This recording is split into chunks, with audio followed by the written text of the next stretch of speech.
সবাই শোনো, একদিন মা আয়েশা সিদ্দিকা রাদিয়াল্লাহু তাআলা আনহা থেকে হাদিস বর্ণিত।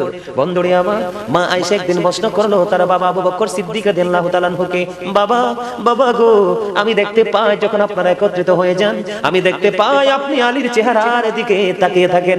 বাবা বাবা গো, আপনি কেন গো হযরতে আলীর চেহারার দিকে তাকিয়ে থাকেন? বাবা আমার জানতে বড় মনে চায় গো। এবার আবু বকর সিদ্দিক রাদিয়াল্লাহু তাআলা আনহু মা আয়েশা সিদ্দিকা রাদিয়াল্লাহু তাআলা আনহাকে ডাক দিয়ে বললেন, মা মা রে, আমার রাসূল বলে দিয়েছেন আলীর চেহারা দেখাও ইবাদত। জোরে জোরে বলেন না সুবহানাল্লাহ। আলীর চেহারা দেখা ইবাদত, এটা কেন হলো বন্ধু? আমার রাসূল বলেছে আনা মাদিনাতুল ইলমি ওয়া আলিউন বাবুহা। আমার রাসূল বলেছেন I am a city of education, the gate of that city is Ali. আমার রাসূল বলেছেন I am a city of education, the gate of that city is Ali. আমার রাসূল বলেছেন আমি হলাম শিক্ষার শহর, আর সেই শহরের দরজা হলো আমার আলী। সুবহানাল্লাহ বলেন না। এখন মা খাতুনে জান্নাত ফাতেমা এবং আলী তাদের কলিজার টুকরা দুনিয়াতে আসছে কিনা? নাম কি জানেননি? হযরত ইমাম হাসান রাদিয়াল্লাহু তাআলা আনহু, ইমাম হুসাইন রাদিয়াল্লাহু তাআলা আনহু। বন্ধু, আমার রাসূল বলে দিয়েছেন আল হাসান ওয়াল হুসাইন সাইয়্যিদু শাবাবি আহলিল জান্নাহ। আমার রাসূল বলে দিয়েছেন Imam Hasan and Husain are the leader of younger people in Jannah. আমার রাসূল কি বলেছেন? Imam Hasan and Husain are the leader of younger people in Jannah. আমার রাসূল বলে দিয়েছেন ইমাম হাসান হুসাইন, বন্ধুরে আমার, আল হাসান ওয়াল হুসাইন সাইয়্যিদু শাবাবি আহলিল জান্নাহ। আমার রাসূল বলে দিয়েছে ইমাম হাসান হুসাইন দুই ভাই আজকে বরুণা ফেরুলের জমিনে। কোথায়? যুবকরে, তোমরা যারা এসেছো এই জান্নাতের বাগানে প্রেম নিয়ে, কি নিয়ে? প্রেম নিয়ে, মহব্বত নিয়ে এসেছো। তোমাদের জন্য গুড নিউজ, তোমার আমার প্রাণের রাসূল জানিয়ে দিয়েছে ইমাম হাসান হুসাইন, যে যুবকেরা নবীর সাথে, নবীর আহলে বাইতের সাথে প্রেমের ডোরে লাগাইয়া পথ চলবে রে, তাদের জন্য জান্নাতের লিডার হয়ে যাবে ইমাম হাসান হুসাইন দুইবার। সুবহানাল্লাহ, আল্লাহু আকবার। ইয়া রাসূলুল্লাহ, ইয়া গৌসুল আজম দস্তগীর, ইয়া পাক পাঞ্জাব, জিন্দাবাদ জিন্দাবাদ জিন্দাবাদ। আল্লাহ। ওমা আরেকটা বাইর হইছে না, ফেরুলবাসীর পক্ষ থেকে লাল গোলাপ শুভেচ্ছা। এটা কোন লাগতো না? কথা কন না কিল্লে? আরে মি আমরা হাসানের লাই কইছি, মি হার্ট স্ট্রোক করে মরবেন তো। হাসতেও জানেন না, হাসবেন কই থেকে? হাসলে যে কি লাভ এই খবরই তো জানেন না। হাসি যে কত নিয়ামত এই খবরই তো জানেন না। রাসূল বলে দিয়েছেন একটা মানুষ সুস্থ থাকার জন্য যে অপশনগুলো দিয়েছেন এর মধ্যে অন্যতম হলো একটা হাসি। সুবহানাল্লাহ। যখন মানুষটা হাসি খুশি থাকে তখন তার মনটা ফ্রি থাকে। কি থাকে? হৃদয়টা কি থাকে? ফ্রি থাকে। তখন হার্ট তার কি থাকে? ফ্রি থাকে, ভালো থাকে। তখন যার হার্ট বেশি ভালো সে বেশি সুস্থ। এজন্য নবীজি বলেছেন কি করো? সুস্থ থাকতে হলে একটু হাসো। তবে অতিরিক্ত হাসা যাবে, অতিরিক্ত হাসলে তোমার অন্তর মারা যাবে। এটা হলো গজব। কিন্তু এখন যে কথাটা বললাম, এই কথাটা বলার পরে তো সবাই হাসির কথা, কথা কয় না কেন? সবাই হাসি দেওয়ার কথা না? হাসি দেন নাই কেন?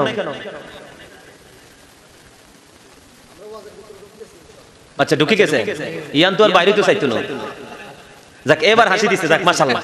কারণ আপনারা যেমনি বসছেন, মা রে মা, আমার কাছে মনে হয় আজকে 15-16 দিন মনে খাবারের লোভে দেখা নাই, এমন ভাবে বসছেন। ইউ আর ভেরি উইক, দুর্বল। হ্যাঁ এই আমি কইছি, এরপরে তো হাসে না। চিন্তা করছেন মুই তো বরিশাল কথা মনু, এইয়া বরিশাল গেলে এরা যে এককালে মজা পায়। মারহাবা কর না। বরিশাল থেকে হুজুর ফোন দিছে, হুজুর মুই বরিশাল থেকে কইতে আছি, এককালে কইয়ালাম মগো বাড়ি মাহফিলে নিতে চাইতে আছি। তা আমি কই জামু আনে কি? তো এই যে বলতেছি, উনি তো বলতেছে, আমি উত্তর দিতেছি বরিশালে। সত্যিকার অর্থে উনি কনফিউশনে পড়ে গেছে, আসলে কি কুমিল্লা ফোন দিছি না বরিশাল রং নাম্বারে ঢুকছে। পরে অনেক কথা বলতে বলতে বলতে বলতে দেখলাম যে লোকটা একটু বিভ্রান্ত হচ্ছে। আমি বললাম ভাই আপনি সত্যিকার অর্থে গাজী সুলাইমান আল কাদরী সাহেবকেই ফোন দিয়েছেন এবং ওনাকে আপনি ইনভাইট করতে চাচ্ছেন, ইভেন আমি হচ্ছে সেই ব্যক্তি। এবার তো উনি অবাক হয়ে গেছে, হুজুর এত সুন্দরভাবে আপনি বরিশালের ভাষায় কথা বলতে পারেন, আমি তো অবাক হয়ে গেলাম। আমি কই ভাই আমি সব জেলার ভাষায় কথা বলতে পারি। মারহাবা বলেন না, এই অন্য ভাষাও কথা কইতে বুঝছেন নি? তার কথা যদি আপনি সোজা কথা না বুঝেন, আই অন্য ভাষায় ওয়াজ করব, আপনারা বুঝে নিলে হইব। ব্যাগগুনে আর কথা একখানা বুঝছেন নি? কথা বলেন না কিল্লে? আরে ব্যাগে বুঝছেন নি? তা হাত উঠাই দেখান, আরে সোজা করি দেখান, সোজা করি, বাঁকা টাকা থাকতে একদম সোজা করি। মারহাবা মারহাবা। আপনাদেরকে কথাগুলো বলার মানে হলো আপনাদেরকে একটু ক্লান্ত দেখাচ্ছে আর ভিন্ন মনোভাবে অনেক মানুষকে আমি দেখতে পাচ্ছি। এটা কিন্তু একটা ক্লাস। এটা কি কথা বলেন, এটা কি প্রফেশনালি? এটা টিচিং প্রফেশন।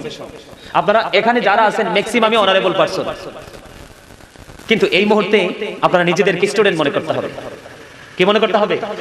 আপনি দুনিয়ার জগৎ নিয়ে যথেষ্ট অ্যাক্টিভ, যথেষ্ট এক্সপেরিয়েন্স আছে আমি বিশ্বাস করি, কিন্তু দিন ধর্মের বেলায় আপনারা অনেকটাই উদাসীন। তো এজন্য আপনাদেরকে মনে করতে হবে আমরা ক্লাস রুমে বসেছি, এটা দুনিয়ার শ্রেষ্ঠ ইউনিভার্সিটির চাইতো শ্রেষ্ঠ ক্লাস হচ্ছে এটা। কেন জানেন? কারণ আমি যে আয়াত নিয়েছি আলেমরা বুঝতে পেরেছে। আল্লাহ রাব্বুল আলামিন কি বলেছেন? O believers save yourself and your families from the fire. Allah রাব্বুল আলামিন বলে দিয়েছেন ইয়া আইয়ুহাল্লাযীনা আমানু কু আনফুসাকুম ওয়া আহলিকুম নারা। আল্লাহ বলেছেন O believers save yourself and your families from the fire. Allah ঈমানদারকে ডাক দিয়েছেন, ঈমানদারকে ডেকে বলেছেন তুমি জাহান্নাম থেকে বাঁচো এবং তোমার পরিবারকেও জাহান্নাম থেকে বাঁচাও। আওয়াজ তুলে বলেন না সুবহান। আর জোরে বলেন না সুবহান। আমি তো আজকে আপনাদেরকে বাঁচাতে এসেছি। কি করতে এসেছি? বাঁচাতে এসেছি। আপনাদেরকে বাঁচার জন্য রাস্তা আমি দেখিয়ে দিব, সেই রাস্তা মতে হাঁটার দায়িত্ব হলো আপনাদের। কার? আপনাদের। আমার কথা বুঝতে পেরেছেন?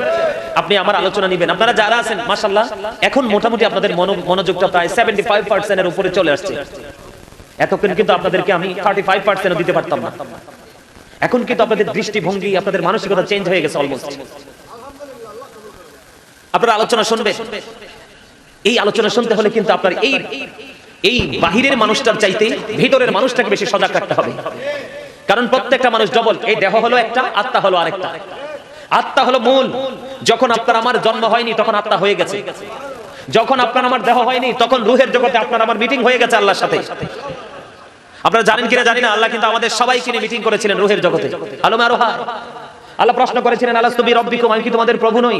আপনার আমার সকলের আত্মা তখন মিটিং এ বলেছিলাম যে ক্বালু বালা, হ্যাঁ আপনি আমাদের প্রভু। তবে সবার আগে বলেছিলেন আপনার আমার প্রাণের রাসূল। সুবহানাল্লাহ বলেন। আলোচনাটা শুনবেন, তবে শর্ত দিয়ে দিলাম স্টপ ইওর মাউথ এভরিবডি। সকলের জবানকে বন্ধ রাখতে হবে। সেকেন্ড হলো you listening my lecture very attentively. আমার কথা সবাইকে মন দিয়ে শুনতে হবে। থার্ড কন্ডিশন হলো আপনি যদি বলেন হুজুর আই সে ডোন্ট অ্যাকসেপ্টেবল, আমি বলবো I say go to your seat out of sight. এখানে ভালো না লাগলে বাসায় চলে যাবেন, কারণ আপনার এখানে কিছু নাই। এই প্রোগ্রামগুলো, এই বাগানগুলোকে রেসপেক্ট করবে কারা? যারা সেন্সিবিলিটি সম্পন্ন পারসন, তার মানে বিবেকবান যারা, তারা। এই জায়গাটা বিবেকবান মানুষের জন্য, বিবেকহীন মানুষের জন্য এখানে কিচ্ছু নাই। এটা হচ্ছে আপনার বিবেকের খেলা। আপনার এলাকায় এত মানুষ, সব মানুষ ঘুমে, ঘরে, রাস্তায় হাঁটতেছে আমি দেখলাম, কিন্তু সবাইকে পাখি দিয়ে সবাইকে উপেক্ষা করে আপনারা জান্নাতের বাগানে। এইভাবে যদি উপেক্ষা করে করে চলতে থাকেন, একদিন জাহান্নামকে উপেক্ষা করে চলে যাবেন। জান্নাতে আল্লাহ বলবে ইউ গো টু প্যারাডাইস। জোরে কন্না সুবহান। আপনারা তো জানেন না আপনারা আজকে কত বড় যুদ্ধে বিজয় হয়েছে। এখানে যেই পরিমাণ মানুষ হওয়ার কথা সেই পরিমাণ মানুষ নাই, তাই না? কিন্তু আপনাদের তো মন খারাপ হয় না যে আসেনি তো আসেনি, আমরা এসেছি। কারণ আমি মায়ের পেট থেকে এসেছি একলা, যাবো একলা, আল্লাহর দরবারে দাঁড়াতে হবে আমাকে একলা। কথা বলেন না কেন? তাহলে আমি সঙ্গীর আশা করব কেন? কথা বলেন। আমি আমার সঙ্গীর আশা করব না। আমার কথা বুঝতে পেরেছেন? ভালো না লাগবে সোজা বাসায় চলে যাবেন। আমি আমার সামনে মাত্র 5 জন থাকলে দ্যাটস এনাফ। কেন জানেন? কারণ আমি মন খারাপ করার তো কোনো কারণ, প্রশ্নই আসে না। শুধু মুসলমানেরই হবে 73টা দল। কার? শুধু মুসলমানেরই হবে 73টা দল, এর মধ্যে 72টা দলে যাবে জাহান্নাম। একটা মাত্র দল, সেই দলের নাম হলো আহলুস সুন্নাহ ওয়াল জামাত। আমি বলিনি, রাসূল বলেছেন আহলুস সুন্নাহ ওয়াল জামাত ইজ দ্য বেস্ট পার্টি। রাসূল বলেছেন 72টা দলের মধ্যে সর্বশ্রেষ্ঠ হলো কি? আহলুস সুন্নাহ ওয়াল জামাত। এই দলের জন্য জান্নাত অপেক্ষা করতেছে, কারণ তারা রাসূল মানে, সাহাবায়ে কেরাম মানে, সাহাবায়ে কেরাম থেকে ধীরে ধীরে ধীরে ধীরে আজ পর্যন্ত এই যুগে আপনি সঠিক লোক চিনার জন্য, এই যুগে বর্তমান যুগে সঠিক ঈমানদার চিনার জন্য আপনি একটা দিকে খেয়াল রাখবেন। সেই দিকটা কোনটা জানেন? তার আল্লাহর ওলিদের প্রতি যথেষ্ট শ্রদ্ধা করার মানসিকতা আছে কিনা।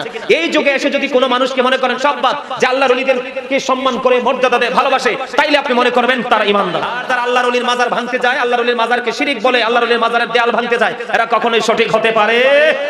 আমার কথা কি বুঝে আসছে?